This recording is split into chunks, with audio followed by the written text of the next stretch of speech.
What's up everyone, welcome to Rhinofeed. Today I'm going to be checking out the Vortex Race 3. This is a 75% mechanical keyboard, so just a little bit smaller than a standard 10 keyless model. Let's go over the unboxing experience real quick and then I'll go through the full review. So take into account this is a engineering sample, so there may be some changes, but box, really nice, high quality, great job Vortex, fantastic what you're doing here. So open it up. Right on the top, you got the keyboard. Looks so good. I already took a look at it, but there you go. On the second layer, we receive some extras. So we get a gold-plated rubber cable. We get some additional silver aluminum feet. Very small, actually. I expected bigger feet, but interesting. It is a small layout, so you probably don't need feet that tall. And the best part is you get some RGBY modifiers, and you also get some Mac modifiers. So this keyboard, if you have a Mac, this keyboard is going to be great for it because with the firmware, you can adjust the layout. These right here, these are gold. These are $30 minimum. If you were to buy these separately, $30. Sorry, I just bumped the mic, but seriously, and they look cool. So checking out the build quality, it's very low profile and thin. It's very flat, minimal, no tomfoolery. I just love that word. But you get a black steel plate, aluminum case, which is silver, and the bottom has 4 rubber feet and 2 additional screw-on feet, which I talked about in the beginning, but they're a little bit shorter than most screw-on feet, which is kind of nice because this keyboard doesn't really require very tall ones. So the dimensions are 12 1/8 by 4 5/8 by 1 inch with the keycaps and completely flat.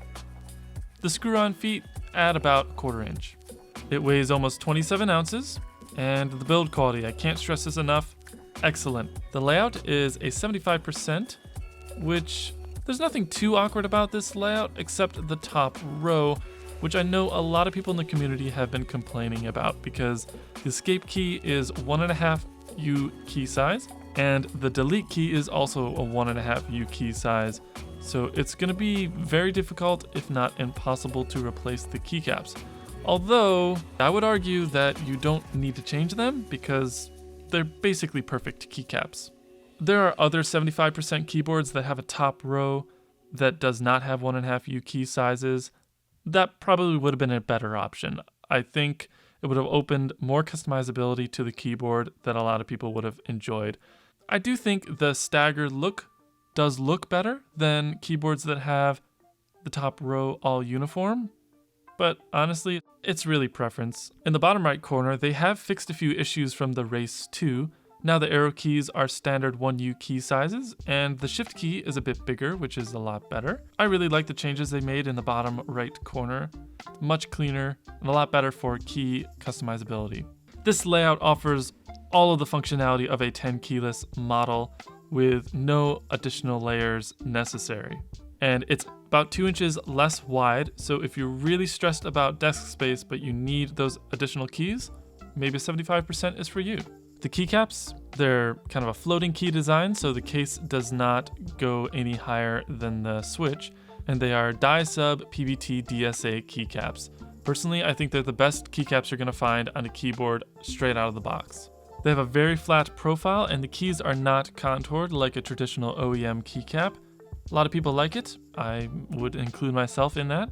They're smooth, not very textured, and there are homing keys on the F and J keys to find where you are. They're not as obvious as bars, but over time I've been getting used to it. And they are white and gray instead of beige like on the Vortex Core, so a little bit brighter, cleaner look, not quite as classy in terms of like retro classy. I love the colors either way, but I think this keycap set looks fantastic and I wouldn't change a thing. They use authentic Cherry MX switches. This particular one has Cherry MX Blue RGB switches, although there is no lighting on my keyboard. I'm not sure if RGB lighting is going to become available or not. It would be kind of cool if they did, but these keycaps, it's not really necessary because they're not shine-through keycaps or anything. They have cherry-style stabilizers, which the ones Vortex uses are very smooth and they don't add a lot of weight. but I have actually been enjoying the wire stabilizers a bit more. There are multiple layers and programming on this keyboard. So at the very top, you'll have your media keys. You have mute, volume down, volume up, reverse, play pause, and forward. And on your F10 through F12 keys, you have your print screen, scroll lock, and pause. The delete key in the far right corner also has your insert, and backspace has a dedicated calculator key, which I really like to see. And function plus Z gets to your app key. Before I show you the programming, there are different OS modes. To get to them, you just press function plus W for Windows, function plus M for Mac, and function plus L for Linux. The Windows mode, pretty much everything the same. The Mac mode, it will swap the Windows key and the Alt key so that the command is in the right position. And function plus L is going to swap your caps lock and left control. So in Linux mode, when you press control, the caps lock LED actually lights up. So they don't have a second LED for caps lock down here, but I don't know if that's a big deal or not.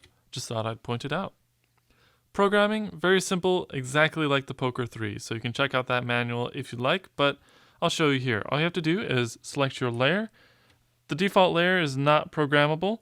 The first layer, it's going to show you a red LED. The second layer is going to show you a green LED.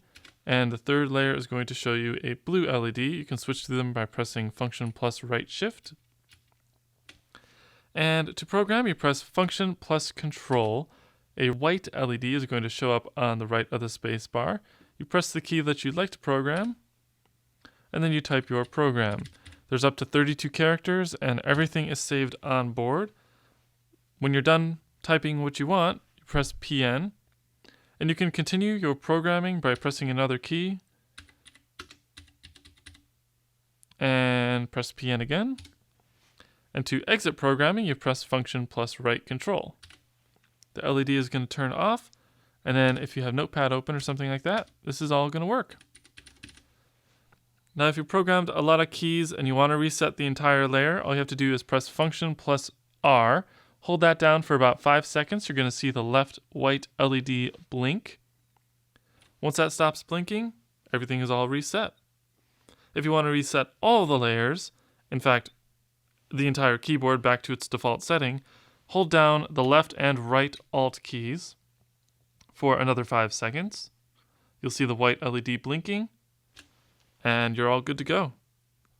Also, the LED on the right side of the spacebar will show you what layer you're on. So if you are in Colmac mode, it's going to show a red LED. Dvorak mode is going to show a green LED. And QWERTY, obviously, no LED. But if you have Windows Lock enabled, it's going to show a blue LED. And the funny thing is, it actually mixes this blue LED on any of the other layers. So if you go back to Dvorak, it's going to show a light blue. It's going to kind of mix it. And Colmac, it's going to show a light pink or magenta sort of color. To sum it all up, Vortex has done a great job with this one. I do feel like they could have changed the top row to be something a little bit more customizable for those people who do want it. But they redeem themselves a little bit with the included keycaps. They're so high quality that me personally, I wouldn't change them at all. I like the colorway and the profile and everything. But if you want to customize your keyboard, it just makes it a little bit difficult and awkward. It also includes programming, so if you want to do that, pretty sweet that it has the 3 layers to program. Thank you so much for watching. I hope you've enjoyed. And as always, please rate, comment, and subscribe.